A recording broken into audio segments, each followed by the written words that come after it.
Buenas noches. El tema de Donald Trump, Estados Unidos y el maltrato a los mexicanos y a los latinos regresó con el inicio de la semana.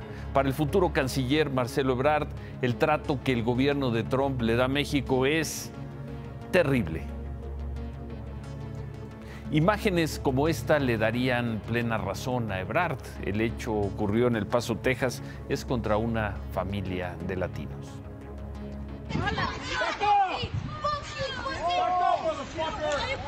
Put that shit back. Back up. Put it up. You again. Y además está esta historia. La madrugada del sábado, una joven estadounidense de 27 años murió afuera de una taquería del Califa de las Lomas de Chapultepec. Ella quedó en medio de una balacera. Era un ataque que no iba contra esta joven, que se llama Tatiana Mirutenko. Hoy Imagen Noticias habló con los padres de Tatiana.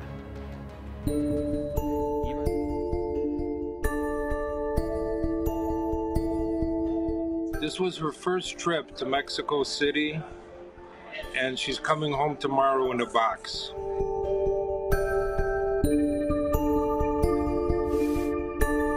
Tatiana Mirutenko visitó México para celebrar su primer aniversario de bodas.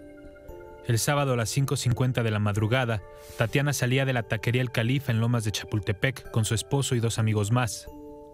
Al salir, Tatiana quedó en medio de una balacera en un ataque que no iba contra ella. You saw the pictures. She was a beautiful woman, and she was very smart, and she had so much going for her and so much to offer the world. And you know, it's over. So now everybody will get together and we will celebrate how she lived and how she affected all of us and made us better people.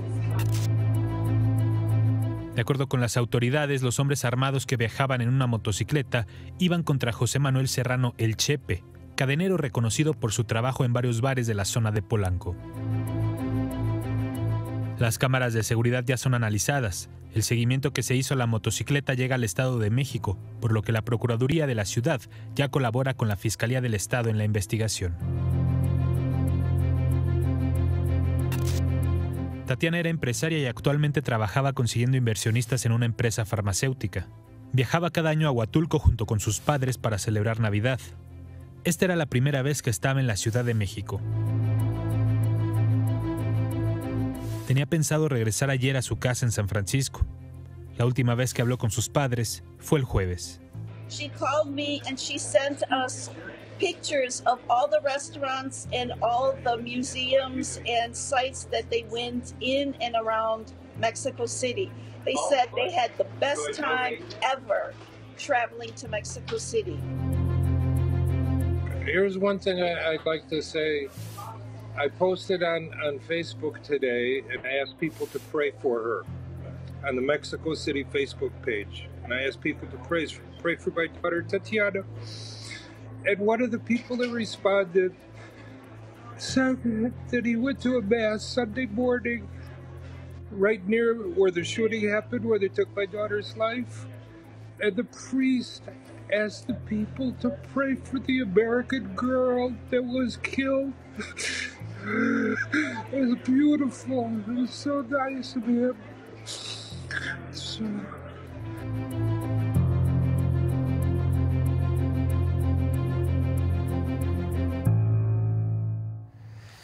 Bueno, Tatiana murió, estaba fuera de una taquería, se desató una balacera, murió.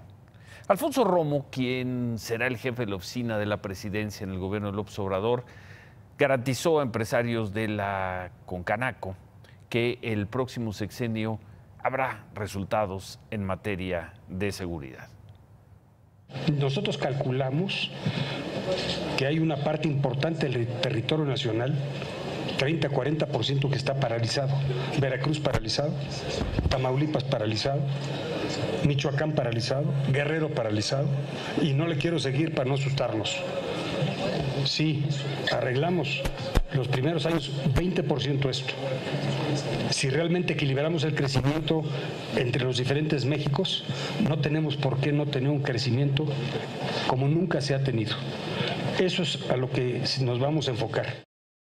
México paralizado por la violencia, difícil rebatir lo que dijo hoy el señor Alfonso Romo. Andrés Manuel López Obrador se reunió con empresarios de la CONCAMIN. Otra vez hubo buenos deseos, muchas sonrisas. López Obrador refrendó su compromiso con los empresarios para que haya un mejor crecimiento económico.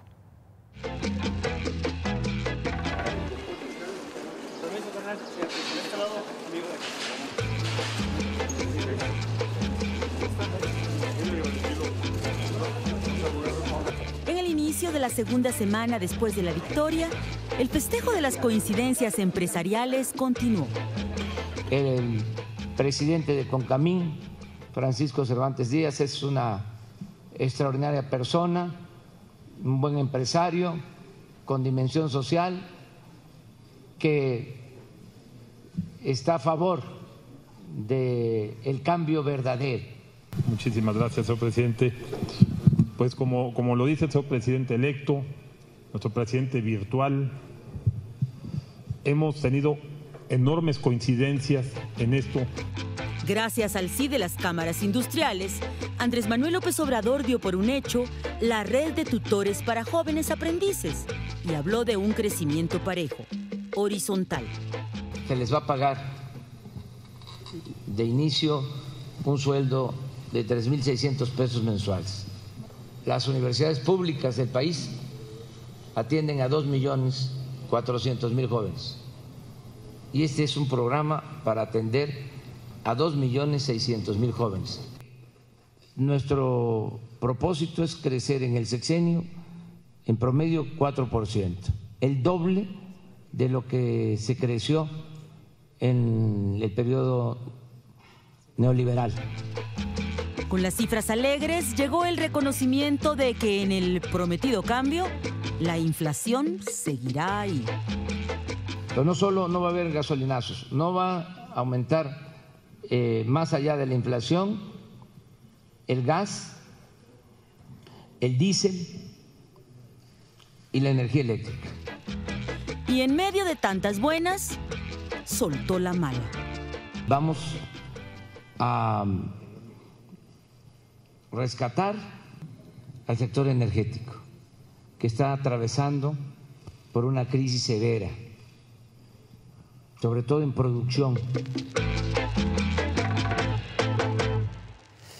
Bueno, de la inflación que hoy se volvió a ver para arriba, va a hablar en unos momentos David Páramo, pero pues todos siguen siendo sonrisas con los empresarios. Lo vimos la semana pasada, lo vemos en este inicio de semana. ¿Cuál era el temor entonces, Andrés Manuel López Obrador? Todo son sonrisas. No hay foro empresarial en el que se pare después del 1 de julio donde no lo reciban con alegría. En su cuenta de Twitter, López Obrador informó que Morena cumplió hoy 4 años, recordó que cumplió 4 años y escribió: dejo a cada quien que haga sus propias reflexiones porque yo en este caso no soy objetivo. Sostengo que Morena es un fenómeno mundial.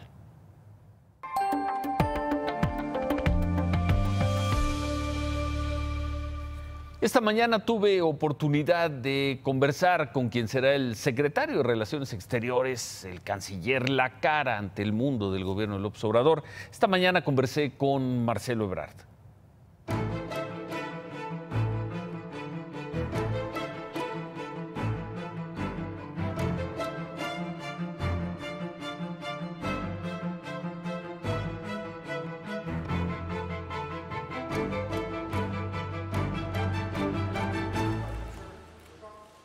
Si aquella visita de agosto de 2016 fue un escándalo, lo que ocurrirá el viernes será una suerte de desagravio. Según Ebrard, el futuro presidente López Obrador recibirá al secretario de Estado Mike Pompeo en su oficina de la colonia Roma.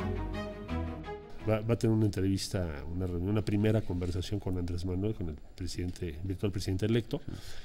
Y pues los temas... ¿Dónde va a ser, por cierto, esa conversación? Pues va a ser en la oficina de Andrés Manuel. En la oficina. En la Roma. En la Roma. ¿Ahí va a ir Mike Pompeo? Sí. Ahí sí va a haber seguridad. Ahí sí nada de que la gente llegue a tomarse selfies con Pompeo. No creo que se pueda, tendremos que... Se tiene que asegurar garantizar la seguridad del invitado. Y, en fin, tomaremos las medidas que se tengan que tomar de común acuerdo con el actual gobierno. Si el secretario de Estado quiere ver a López Obrador, que vaya a la colonia Roma. El futuro canciller Ebrard fue claro también al calificar la actuación del gobierno del presidente Peña Nieto ante Trump y los suyos. Dijo que el trato que nos han dado los estadounidenses ha sido terrible. Endurecer el lenguaje con Trump, Marcelo. Endurecer las formas con Trump. Míralo, endurecer las posiciones siempre va a ser más sencillo. Desde luego el trato que hemos recibido pues, ha sido terrible. ¿El trato que hemos recibido por parte del gobierno de Estados Unidos? Sí, por parte de Estados Unidos. ¿Del gobierno de Trump? Terrible. México y los mexicanos hemos recibido un muy mal trato. Y en la política interna también. Pero lo que tenemos que buscar ahora es qué áreas de entendimiento puede haber, porque lo más fácil es que lo más fácil en la política exterior en general y en cualquier otra es magnificar el conflicto. Es lo más sencillo. Lo más complejo es ver qué áreas de entendimiento puedes encontrar. Y yo entiendo que mi encomienda es defender la dignidad de México, nuestros intereses, y buscar áreas de entendimiento para finalmente lograr avanzar. Si no, entonces no tiene sentido político, ¿no? Diplomático, al fin, Ebrard dijo que pese a los antecedentes buscará el trato más respetuoso posible con el gobierno de Trump, aunque insistió que López Obrador le ha encargado defender la dignidad de México y de los mexicanos, en México y en cualquier parte del mundo. Nos dijo también. Y hoy se menciona en algún periódico a Lázaro Cárdenas. ¿Es cierto eso? Se menciona a Lázaro Cárdenas como posible embajador de México en Estados Unidos. ¿O es cosa de un columnista? O de Lázaro nos acompañó y pues, tenemos una muy buena amistad. Lo invitó Andrés Manuel a la reunión del Gabinete de Relaciones Exteriores, Gobierno, y estuvo ahí con nosotros presente, pero hasta ahora que yo sepa no es el postulado todavía para una embajada. No lo dice por ahí una columna. Que podría ser, dice. Sí, que probablemente se derive de esa reunión. Sí, pero no hay más. ¿Qué demostración de fuerza daría López Obrador al llevar al secretario de Estado del gobierno de Trump a una pequeña oficina de la colonia Roma? El encuentro del viernes no será en la Embajada de Reforma, ni en la Cancillería, ni en el salón de un hotel. Será donde López Obrador sienta más cómodo, y por lo visto no hay lugar más cómodo que la oficina de las calles de Chihuahua, esquina con Monterrey, en la colonia Roma. Suerte a los vecinos, porque el señor Pompeo sí traerá seguridad. Quienes no deben estar muy contentos con el triunfo de López Obrador son los opositores a la dictadura del presidente Nicolás Maduro. A juzgar por esa frase que estamos viendo, frase de Ebrard, México seguirá la política de la no intervención y pues bueno, no tendrá mucho interés en meterse en asuntos de Venezuela. El 1 de diciembre el gobierno mexicano dejaría de hablar de derechos humanos y democracia en Venezuela, que los opositores venezolanos se rasquen con sus uñas. Bueno, pues así con el viejo, cómodo discurso de no meterse en los problemas ajenos, el gobierno mexicano abandonará seguramente a la oposición venezolana en los foros y organismos internacionales. López Obrador y Ebrard no quieren correr ningún riesgo con la dictadura venezolana y todo se perfila para que en los hechos la dupla López Obrador-Ebrard se convierta en el garante quizá más eficaz y quizá también en el aliado más eficaz del dictador venezolano. Como Trump, Maduro es otro de los convidados a las fiestas del 1 de diciembre. Hoy se dio a conocer este video donde se ve a un policía de El Paso, Texas, cuando le apunta con su pistola a varios niños. Los hechos ocurrieron el jueves y los niños son latinos. Put that shit back. Put it up. You again? Chill. Hey, bitch! Get the fuck off of him, bitch! Hey, fucking pussy ass!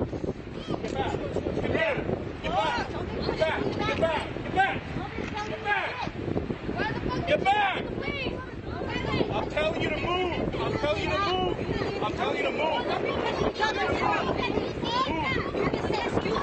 Do not touch! Hey, it's all good, Wait, we're gonna put a report on these two fools. It's all good. Y'all gonna press charges on that. What are you doing? I'm just recording. Give me that shit. Bueno, este video lleva más de 5 millones de reproducciones en Facebook. El policía detuvo a 2 adolescentes, uno de 15 años, fue liberado ayer, pero su hermano de 7 sigue detenido por interferir con el trabajo de los policías. Va a tener que pagar una fianza de $300. La policía de El Paso informó que los agentes respondieron a una llamada por invasión a propiedad y que el Departamento de Asuntos Internos abrió una investigación contra el policía que apuntó a los niños y por ahora fue asignado a tareas administrativas. Bueno, el presidente Peña Nieto publicó en su cuenta de Twitter un video para promover entre la comunidad mexicana que reside en Estados Unidos asesoría en los consulados, y lo hizo a través del fútbol y con la frase "el fútbol nos une a todos". El video es una cascarita en la frontera. El gobierno de México promueve la red de 50 consulados al servicio de los mexicanos en el extranjero, gracias a las figuras nacionales y extranjeras que apoyan este esfuerzo. El video pues está teniendo mucho éxito. Estos son los futbolistas que aparecieron en este esfuerzo del gobierno mexicano.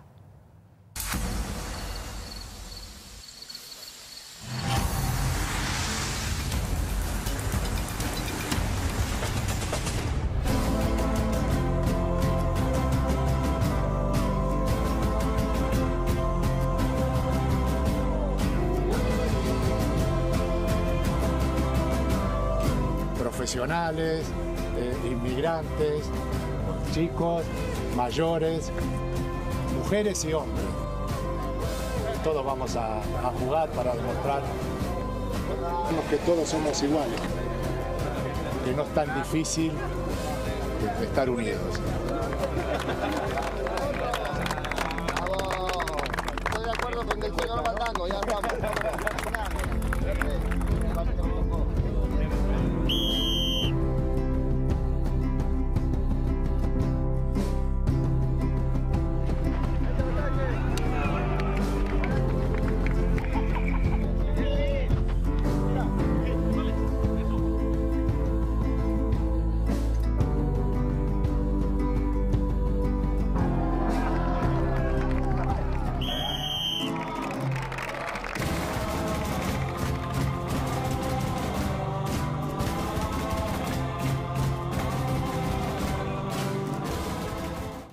El fútbol nos une a todos. En otras cosas, la Fiscalía de Jalisco investiga como un ajuste de cuentas entre bandas de narcomenudeo el ataque ocurrido anoche en una casa de Tlaquepaque, donde 7 personas fueron asesinadas. Las autoridades investigan si en esa casa se vendía droga. Según relataron los testigos, varios hombres armados llegaron a la casa donde tenía lugar la fiesta, dispararon contra los asistentes. Las autoridades informaron que trabajan en la identificación de los cuerpos para saber si estas personas, las víctimas, tenían antecedentes criminales.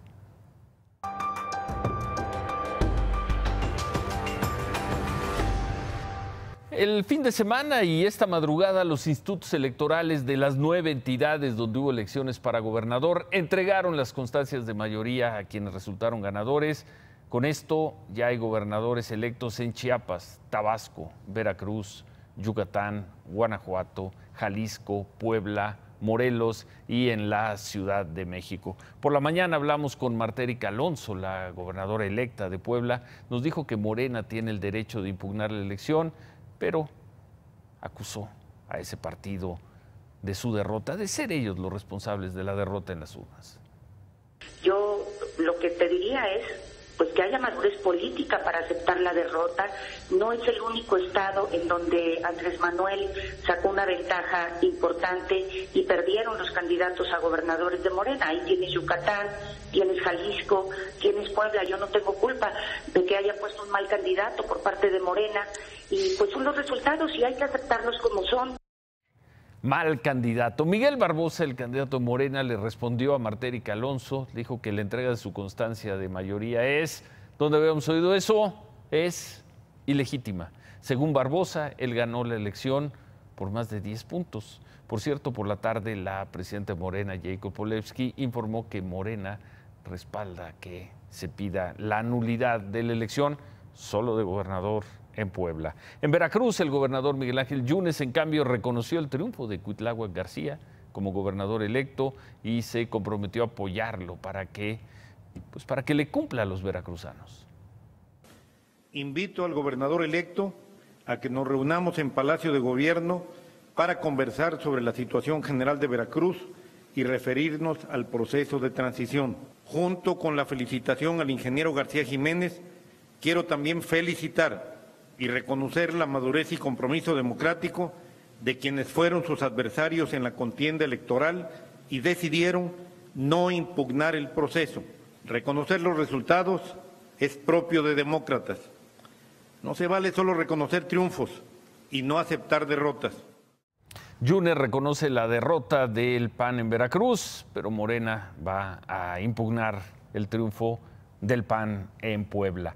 Hablando de panistas, 32 panistas, algunos de ellos exfuncionarios en el gobierno de Felipe Calderón, otros que hicieron campaña con Margarita Zavala, pidieron un cambio en la dirigencia nacional del partido. En una carta exigen la renuncia de Ricardo Anaya, de Damián Cepeda y de su equipo. Dicen que no tienen legitimidad, piden un presidente interino y además piden una auditoría en el partido. A pesar de las presiones, el vocero del PAN dijo que la renovación de la dirigencia se hará de aquí a diciembre, como establecen los estatutos. ¿Qué más tenemos, Paola?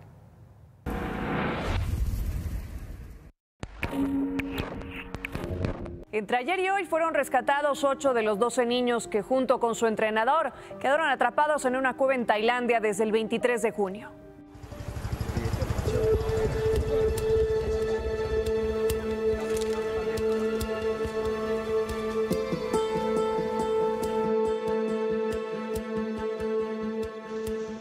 18 buzos participaron en el rescate de los 8 niños que ya consiguieron salir de la cueva en la que estaban atrapados al norte de Tailandia.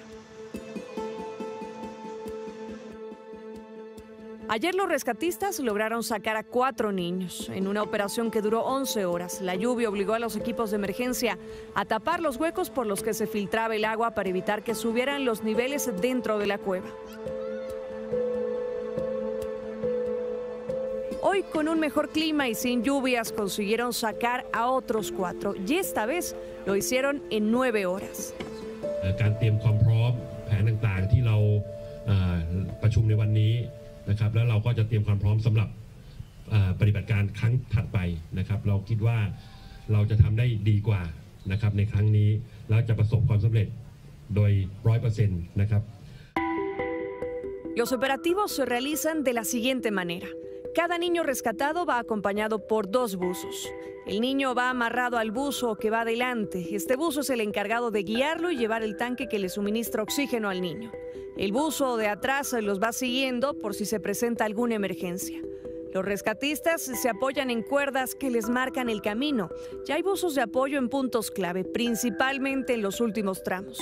Además de bucear, los niños y los rescatistas deben pasar por lugares en la cueva que tienen menos de 1 metro de altura y brechas de 40 centímetros. Este trayecto dura entre 5 y 6 horas. Las autoridades de Tailandia reportaron que los 8 niños rescatados están hospitalizados para evitar el riesgo de alguna infección. Hasta el momento, el gobierno no ha dado a conocer su identidad, ni siquiera a los padres, por respeto a las familias cuyos hijos todavía están en la cueva.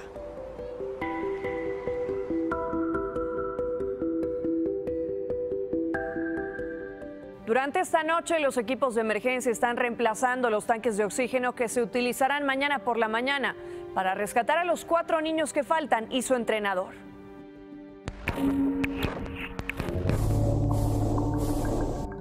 El gobierno capitalino y la delegación Álvaro Obregón retiraron temporalmente a los comerciantes en la vía pública del eje 10 Sur. El trabajo incluyó el retiro temporal de los puestos semifijos de ambulantes. Los comerciantes estuvieron de acuerdo con retirarse unos días mientras se realiza la limpieza en la zona. Este mejoramiento urbano es una fase inicial al proyecto integral de mejora del polígono Río Magdalena, San Jerónimo, Iglesia y Canoa, entre otros. Los vecinos reconocieron las acciones de las autoridades y la disposición de los comerciantes para participar en el entorno de la zona.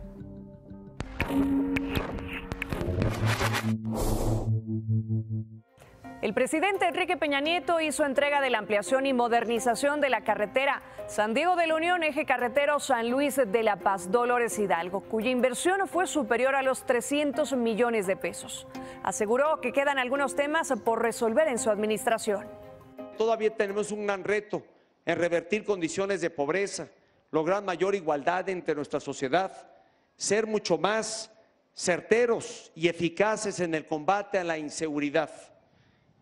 Tema y reto que está todavía pendiente.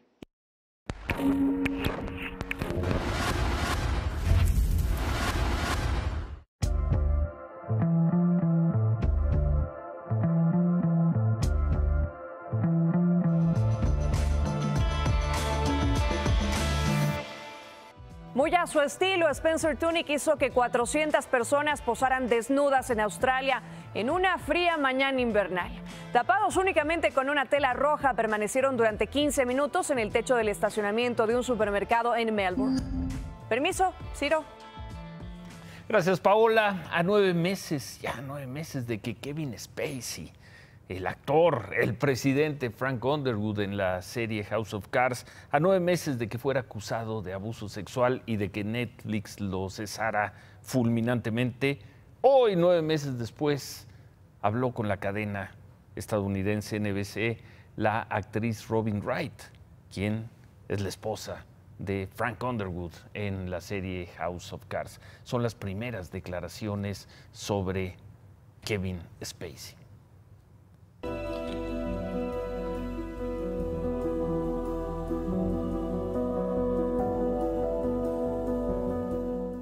Nadie, ni un solo miembro del equipo, había dicho públicamente una palabra sobre el comportamiento de Kevin Spacey, el entrañable malo de House of Cards, el presidente de Estados Unidos, Frank Underwood.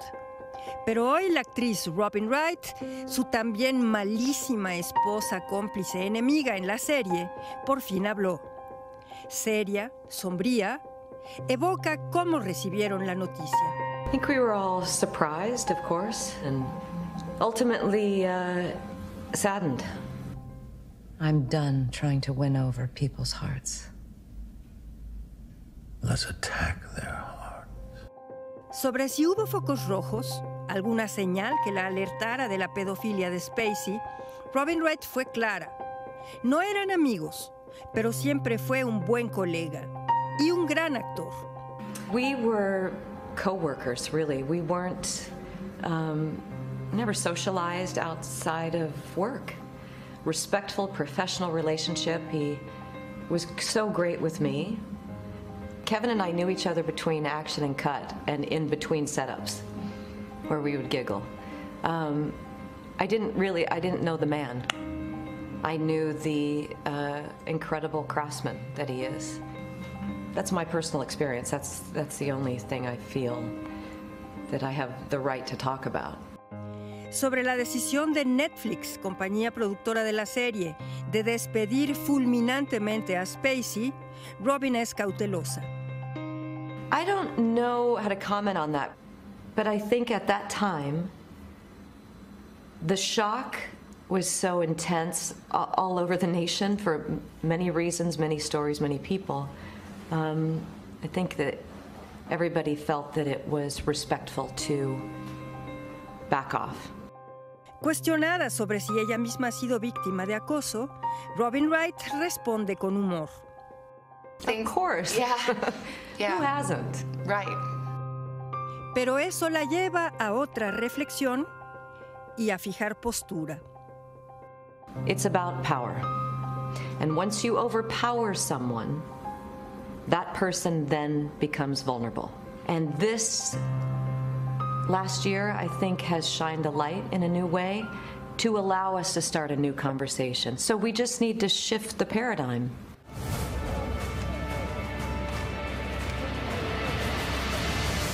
We're just getting started. Robin Wright. Y a propósito de escándalos sexuales, hoy fue liberado bajo fianza por segunda vez el productor de cine Harvey Weinstein. En mayo, Weinstein se entregó a la policía por 3 acusaciones de abuso sexual en contra de 2 mujeres. En esta ocasión quedó libre tras pagar $1 millón de fianza. Hoy se repitió la historia.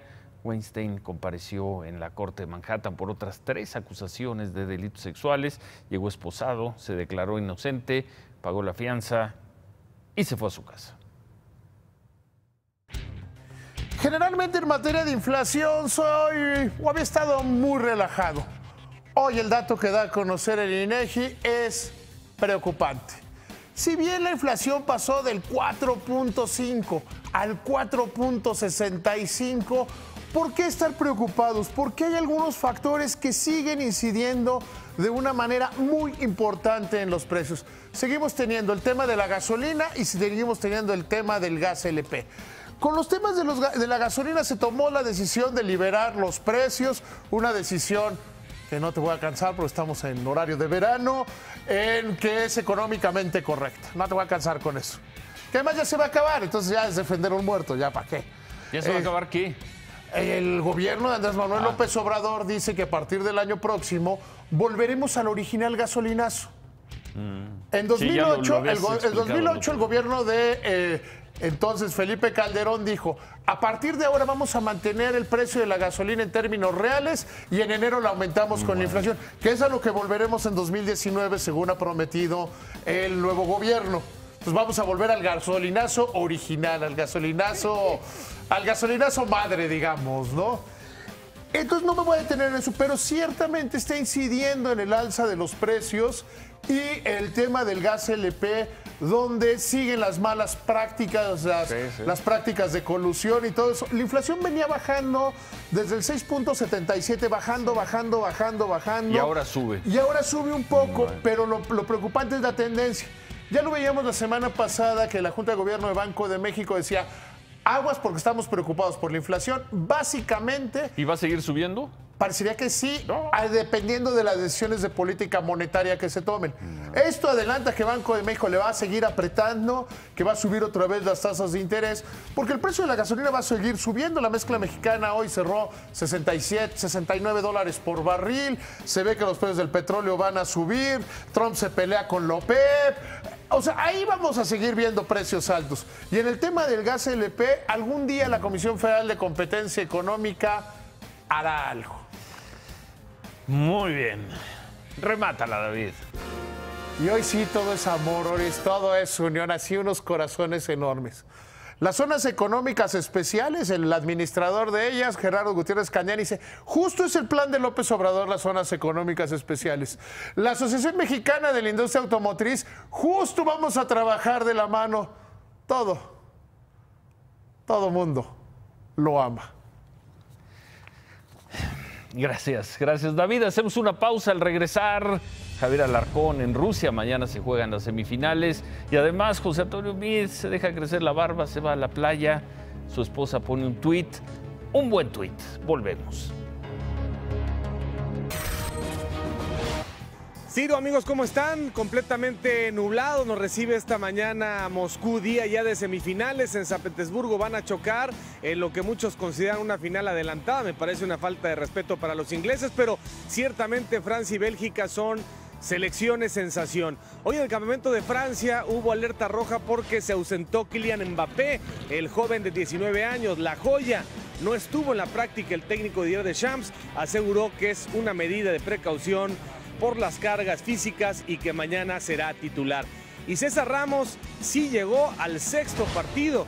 El árbitro mexicano será el cuarto oficial este día y de hecho tiene posibilidades de llegar al juego por el tercer lugar o incluso la gran final.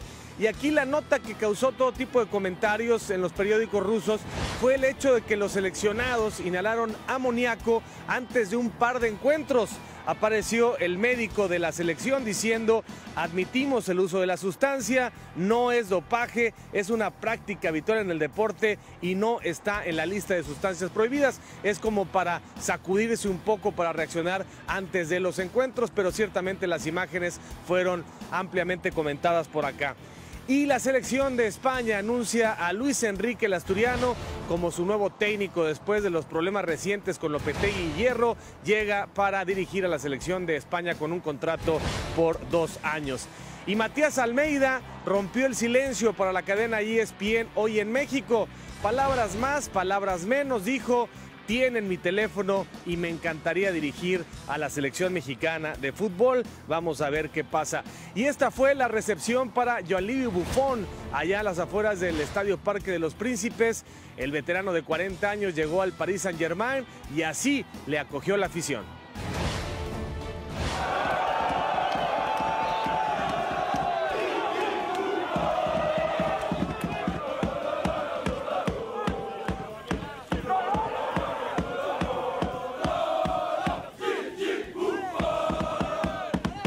Y los Carneros de Los Ángeles y los Jefes de Kansas City están en México para promocionar el partido de noviembre próximo, partido de temporada regular. Y bueno, las cosas las hacen siempre profesionales y muy bien hechas en la NFL. Vean este fragmento de la promoción. ¡Viva México! Ciro, amigos, muchas gracias. Mañana ya estaremos reportando acerca del primer finalista de esta Copa del Mundo. Regresamos al estudio. Gracias, Javier. Hacemos una pausa y al regresar José Antonio Meade se deja la barba y se va a la playa. Regresamos con eso.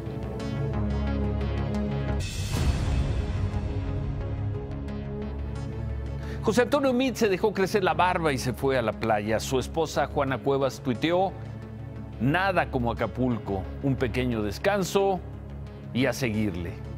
Hacen bien los Meade Cuevas en descansar y reír porque la vida continúa y porque más allá del resultado electoral, ellos dos siguen vivos y fuertes.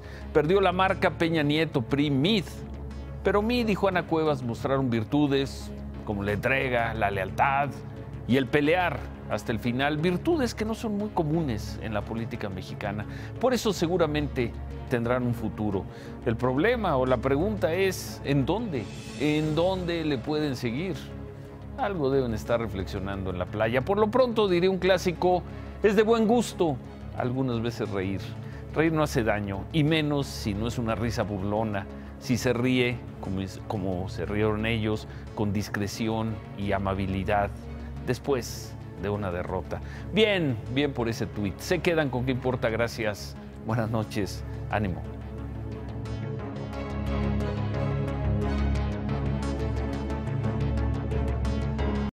Imagen Noticias con Ciro Gómez Leiva, lunes a viernes 10:30 p.m. Participa en Imagen Televisión.